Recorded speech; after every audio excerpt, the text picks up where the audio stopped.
In a quiet cafe, District Attorney Michael Johnson was mistaken for a suspicious black man by two police officers who abused their authority and publicly humiliated him. Unbeknownst to them, they were targeting a man who upholds the law and would soon dismantle their careers, exposing a biased system. The impact of their actions would shake the very foundation of justice. Michael Johnson, a seasoned district attorney with a solid 10 years in the field, was the kind of man who commanded quiet respect. He stood tall, with a strong athletic build and an expressive gaze that seemed to take in everything around him. His face, though youthful at 35, bore the subtle lines of someone who had seen much and handled it with resilience. There was a calm, almost unshakable quality about him, tempered by years spent navigating the legal system and handling high-stakes cases. His skin was a warm, rich brown, his hair kept short and neatly styled, and a faint shadow of stubble added a sense of gravity and experience to his appearance. Michael was dressed simply, but impeccably, a dark, tailored suit that fit him perfectly, enhancing his quiet authority without drawing unnecessary attention.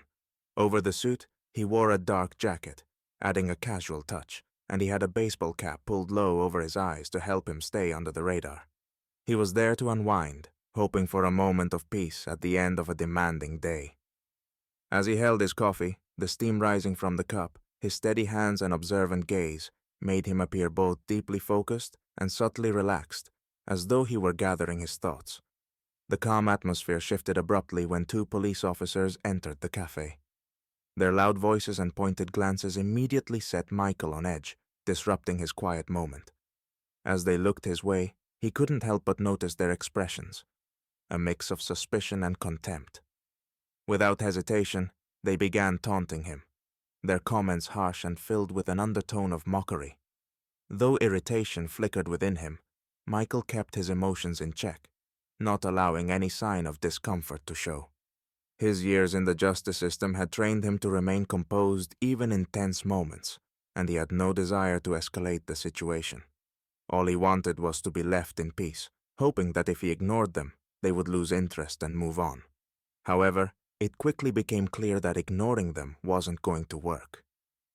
Officer Jackson, a tall, broad-shouldered man with an arrogant smirk, approached him directly. Standing just a little too close, Jackson demanded to see Michael's ID, his tone laced with a sense of superiority. The other officer hung back, watching Michael with a scrutinizing gaze, as if waiting for him to make a wrong move. Michael's expression remained neutral, but a subtle tension grew in his eyes. He sensed that this wasn't just a routine check. It felt more like a power play, an unspoken assertion of authority over him, laced with a hint of barely concealed hostility.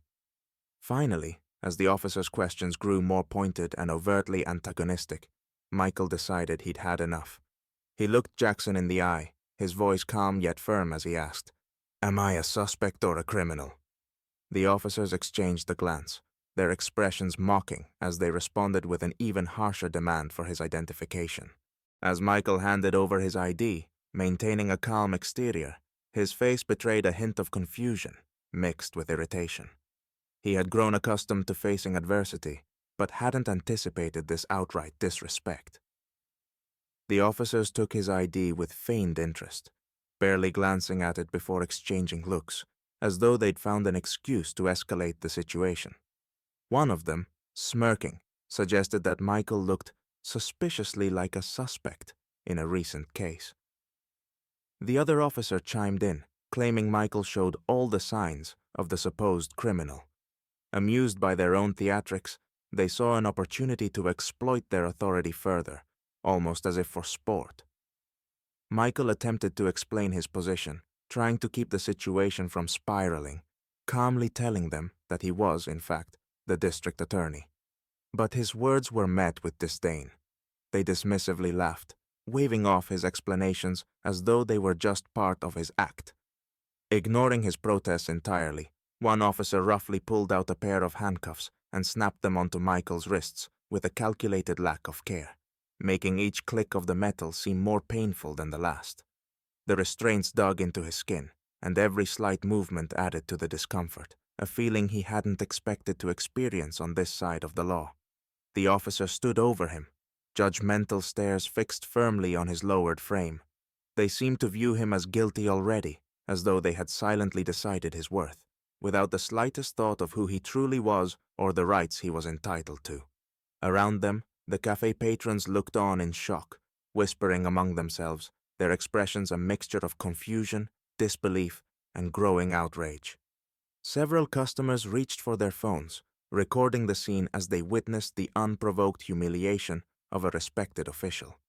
The officers, however, found the kind of satisfaction in their power display. They exchanged smirks, laughing at the situation they had created, completely assured that they were in control and that no one present could challenge them. The scene unfolded with a troubling sense of public degradation, where the authority they wielded had become tainted by prejudice, and their show of power had taken on a sinister tone. Yet, not everyone remained silent. One cafe employee, familiar with Michael as a regular and respectful customer, watched the scene with a growing sense of alarm. Recognizing that something was deeply wrong, he quietly slipped into the back, taking care not to draw attention, and made a discreet call to the district attorney's office to report the incident. Within minutes, word spread, and Michael's colleagues, friends, and even a few lawyers who knew him began to arrive at the cafe. The officers were so engrossed in their act that they failed to notice as the room quietly filled with legal professionals, each observing the scene with mounting anger. Slowly, the officers' confidence began to waver.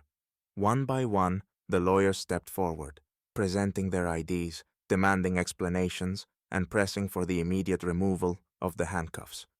What had started as a humiliating spectacle turned into a situation the officers could no longer control. Their smug smiles faded, replaced by an anxious awareness of the gravity of their mistake. It was only now, surrounded by a crowd of attorneys and officials, that the officers began to realize they had committed a serious error that could end their careers. As district attorney staff flooded into the cafe, the atmosphere shifted immediately. The officers, seeing familiar faces among the lawyers and Michael's colleagues, paled.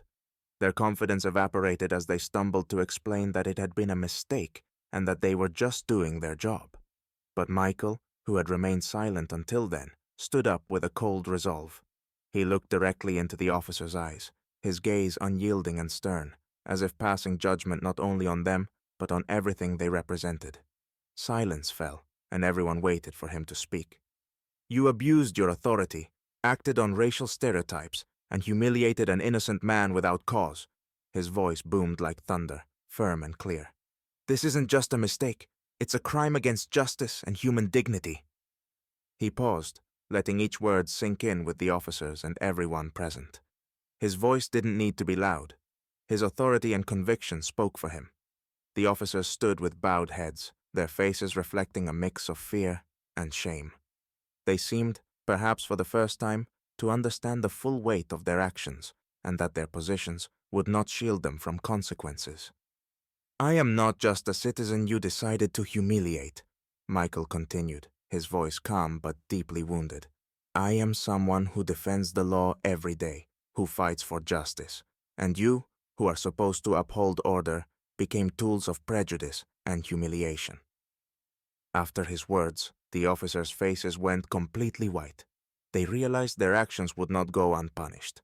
The cafe incident quickly attracted public attention. Videos taken by witnesses, capturing the moment of the district attorney's humiliating arrest, spread across social media, sparking a storm of outrage and debate. Each view and comment under the videos increased the pressure on the police and city administration. People were appalled by the officers' blatant bias and abuse of power. Despite the humiliation, Michael Johnson chose not to let the incident go unpunished. He initiated an internal investigation, personally overseeing every phase of the case. This was more than a matter of personal justice. It became a symbol of his fight against the systemic discrimination embedded in law enforcement.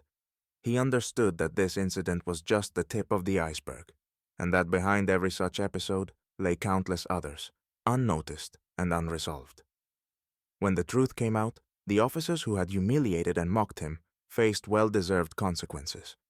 They were stripped of their positions and later required to issue a public apology. It was no easy task for them, and they understood that they would never return to the force. For many, this served as a warning that the days of unchecked power abuse were over. For Michael, this case was a personal victory and a crucial step in his mission to root out prejudice from the justice system. Now, his name was linked not only to the cases he handled, but also as a symbol of the fight for equality and justice,